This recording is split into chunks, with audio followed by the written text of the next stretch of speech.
ဒီတစ်ပတ်မှာတော့ကျွန်တော်ရဲ့ channel လေးမှာနိုင်ငံအရေးကဏ္ဍအနေနဲ့တရုတ်မြန်မာဆက်ဆံရေးအကြောင်းကိုတင်ဆက်ပေးသွားမှာပဲဖြစ်ပါတယ်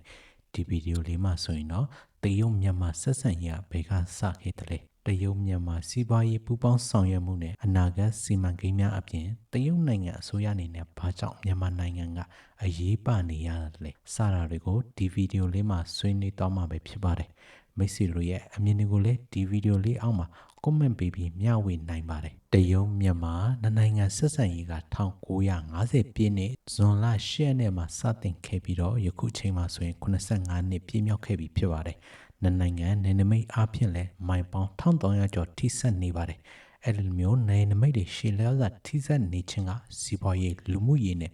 လုံခြုံရေးဆိုင်ရာကိစ္စရပ်များအတွက်အပြန်အလှန်မိခိုဖော်ဆောင်ပေးနေပါတယ်2011ခုနှစ်မှာတော့ဘက်ဆုံလွမ်းချုံသောမိဖက်ပူပေါင်းဆောင်ရွက်မှုမဟာဗျူဟာကိုစတင်ချမှတ်ခဲ့ပါတယ်။ဒီဗျူဟာကစီးပွားရေးကုန်သွယ်ရေးတာမှာကဏ္ဍဆောင်ပူပေါင်းဆောင်ရွက်မှုများအတွက်မူပေါင်းတစ်ခုဖြစ်ပါတယ်။တရုတ်နိုင်ငံကလည်းမြန်မာနိုင်ငံရဲ့စီးပွားရေးမှာအရေးကြီးတဲ့ခန်းကဏ္ဍကနေပါဝင်ပါတယ်။တရုတ်နိုင်ငံကမြန်မာနိုင်ငံအတွက်အရေးပါသောအကြီးဆုံးကုန်သွယ်မိဖက်နိုင်ငံဖြစ်တဲ့အပြင်လာရောက်ယင်းနှိမ့်မြုပ်နှံတဲ့နိုင်ငံ53နိုင်ငံအနက်မှာနံပါတ်1နေရာမှာရပ်တည်ရရှိပါတယ်။ကုန်သွယ်မှုအနေအထားကိုကျွန်တော်တို့ကြည့်ရမယ်ဆိုရင်လည်း2023-2024ဘဏ္ဍာနှစ်မှာဆိုရင်ကန်ဒေါ်လာတန်8900ကျော်2025-2026ဘဏ္ဍာနှစ်ဇူလိုင်လအထိအမေရိကန်ဒေါ်လာတန်3000ကျော်ရရှိထားခြင်းကနိုင်ငံကုန်သွယ်မှုဆက်ဆံရေးဘယ်လောက်ထိခိုင်မာနေလဲဆိုတာကိုဖော်ပြနေပါတယ်။နေဆွဲကုန်သွယ်ရေးမှာအဓိကသွေးကြောဖြစ်တဲ့မြန်မာတရုတ်နေဆက်တစ်ချောင်းနေဆက်ကိ၈ခုဖွင့်လှစ်ထားပါတယ်။ဒါပေမဲ့မြန်မာနိုင်ငံရဲ့အခြေအနေကြောင့်လက်တလုံးမှာတော့မူဆယ်ရွှေလီဂိတ်တစ်ခုပဲဖွင့်လှစ်ထားပြီးတော့လှုပ်ဆောင်နေပါတယ်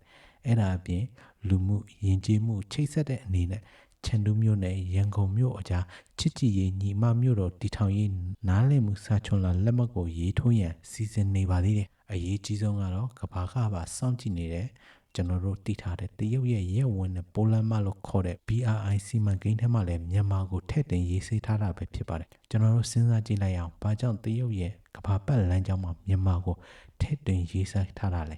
အဲ့ဒါကိုပြောမယ်ဆိုရင်တော့ကျွန်တော်တို့ကပထဝီနိုင်ငံရေးကိုနားလည်ဖို့လိုပါတယ်ပထဝီနိုင်ငံရေးဆိုရင်အဓိကအရေးကြီးပြီးကျွန်တော်တို့လူသိများပြီးအောင်မြင်တဲ့ theory နှစ်ခုရှိပါတယ်အဲ့ဒါကတော့Hartford Mackinder ရဲ့ Headland Theory နဲ့ Nicholas J. Spikeman ရဲ့ Headland Theory ကိုပြန်ခြေပထားတဲ့ Rimland Theory ဆိုတဲ့နှစ်ခုပဲဖြစ်ပါတယ်။ဒီ theory နှစ်ခုကိုသိထားမှသာလျှင်တရုတ်အတွက်မြန်မာကဘာကြောင့်ပထဝီနိုင်ငံရေး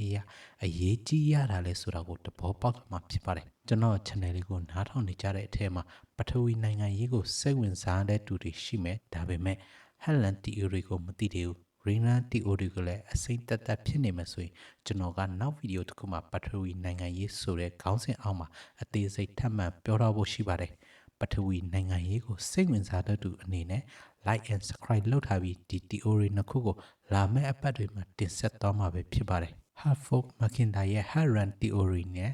Nicholas J. Spikeman တို့ရဲ့ Rimland Theory တို့ရဲ့ theory နှစ်ခုကိုမသိတဲ့သူတွေအတွက်ကျွန်တော်ကအတူချုပ်ပြောရမယ်ဆိုရင်Headland Theory ကတော့ကုန်တွင်းပိတ်ခြင်းကိုအားသာချက်လို့မြင်တဲ့ theory ဖြစ်ပါတယ်။ဘာကြောင့်လဲဆိုတော့ Headland data တွေဟာစီးရေးအရာကျူးကျော်ရန်ခက်ခဲတဲ့အကြောင်းဆရာကြီး Mackinder ရဲ့ theory အရာကုန်တွင်းပိတ်ဖြစ်ခြင်းကိုအားသာချက်လို့မြင်ပါတယ်။ Rimland Theory မှာတော့ပင်လယ်ထွက်ပေါက်ရှိခြင်းကအားသာချက်လို့မြင်ပါတယ်။ဘာဖြစ်လို့လဲဆိုတော့ Spikeman ကပင်လယ်ရေကြောင်းကစီးပွားရေးအချက်ချကျတယ်လို့ယူဆတဲ့အတွက်ကြောင့်ဖြစ်ပါတယ်။ဒီအချက်တွေကိုကြည့်လိုက်မယ်ဆိုရင်တရုတ်ကဖော်ဆောင်နေတဲ့ OBOR One Belt One Road လို့ခေါ်တဲ့ရုပ်ဝင်တစ်ခုလမ်းကြောင်းတစ်ခုစီမံကိန်းဒါမှမဟုတ်အခုပြောင်းလဲခေါ်ဆိုတဲ့ BRI Belt and Road Initiative စတဲ့စီမံကိန်းတွေဟာ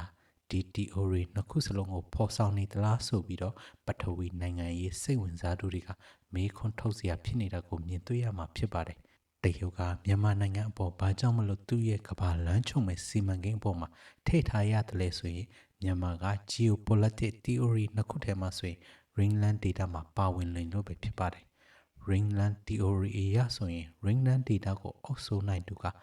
Eurasian လို့ခေါ်တဲ့ဥရောပနဲ့အာရှဒေသကိုထိန်းချုပ်နိုင်မှာဖြစ်ပါတယ် Eurasian ကိုထိန်းချုပ်နိုင်သူက World Island လို့ခေါ်တဲ့ကမ္ဘာကျွန်းကိုထိန်းချုပ်နိုင်မှာဖြစ်ပြီး World Island ကိုထိန်းချုပ်နိုင်တဲ့သူကကမ္ဘာကြီးကိုအမိတ်ပေးနိုင်မဲ့လေလို့ဆရာကြီး Spikeman ရဲ့စာအုပ်မှာဖော်ပြထားပါတယ် Greenland data တွေကရေအင်အားရောကုန်းအင်အားရောနှမျိုးလုံးရှိတဲ့ data တွေဖြစ်ပါတယ်ပြီးတော့လူဦးရေကလည်းများပြားတယ်ဘာကြောင့်လဲဆိုတော့တယံဇာတာနဲ့ပေါများစွာထွက်ရှိတဲ့ data တွေဖြစ်တဲ့အတွက်ကြောင့်မလို့ဖြစ်ပါတယ်ငါမြန်မာနိုင်ငံကတရုတ်အတွက်အိန္ဒိယသမုဒ္ဒရာကို direct ထွက်ပေါက်ပေးမဲ့နေရာမဟာဗျူဟာကျတဲ့နေရာဖြစ်ပါတယ်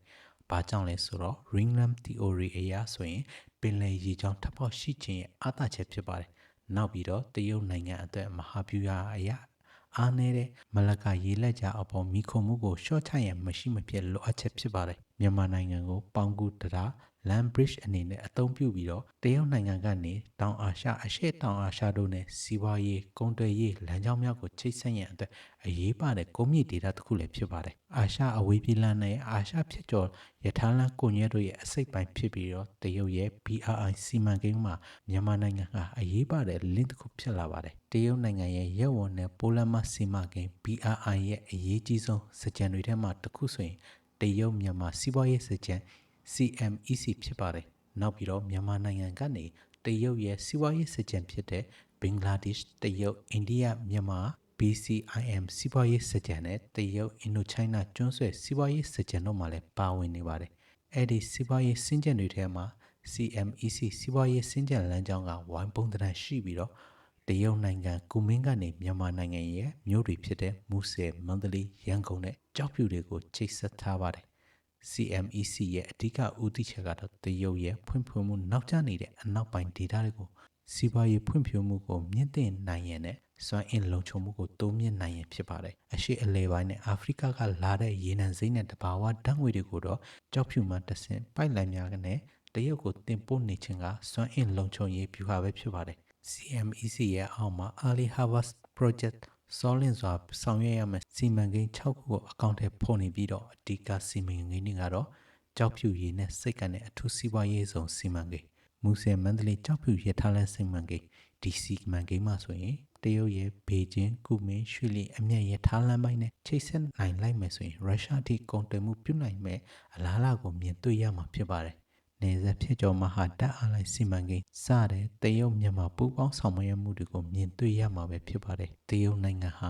2022ခုနှစ်မေလ3ရက်နေ့မှာမြန်မာနိုင်ငံအတွက် RCEP သဘောတူညီစာချုပ်ကိုတရားဝင်အတည်ပြုပြုပေးခဲ့တဲ့ပထမဆုံးနိုင်ငံဖြစ်ခြင်းကတရုတ်အနေနဲ့မြန်မာနိုင်ငံကိုအာဆီယံအဖွဲ့ဝင်နိုင်ငံများနဲ့ပေါင်းစည်းရေးလုပ်ငန်းစဉ်တွေမှာဘယ်လောက်ထိအလေးထားလဲဆိုတာပြသနေပါတယ်RCEP နဲ့ယင်းနှိမ့်မြုပ်နှံမှုသဘောတူညီစာချုပ်နဲ့ ACFTA တို့ကတရုတ်မြန်မာဆက်ဆံရေးကိုနိုင်ငံတကာစံနှုန်းအများအတိုင်းခိုင်မာအောင်တည်ဆောက်နေခြင်းကိုဖော်ပြနေပါတယ်ကျွန်တော်တို့ခြုံငုံသုံးသပ်ရမယ်ဆိုရင်တရုတ်မြန်မာဆက်ဆံရေးရဲ့အဓိကတော့ချက်က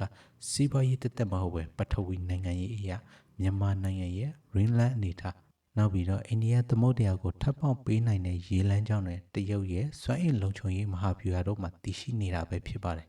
နောက်ပြီးတော့မြန်မာနိုင်ငံကလည်းတရုတ်နိုင်ငံရဲ့ကမ္ဘာအင်အားကြီးနိုင်ငံရေးဖြစ်ရေးစီမံချက် Global Ambition အတွက်မရှိမဖြစ်လိုအပ်တဲ့တကားပေါက်ဂိတ်ဝေတစ်ခုဖြစ်နေတဲ့အတွက်ကြောင့်မလို့တရုတ်နိုင်ငံကလည်းညီတိနိုင်ငံရေးအခြေအနေမျိုးမှမဆိုမြန်မာနိုင်ငံနဲ့ဆက်ဆံရေးကိုအစဉ်အမြဲထိန်းသိမ်းသွားမယ်လို့သုံးသပ်မိပါတယ်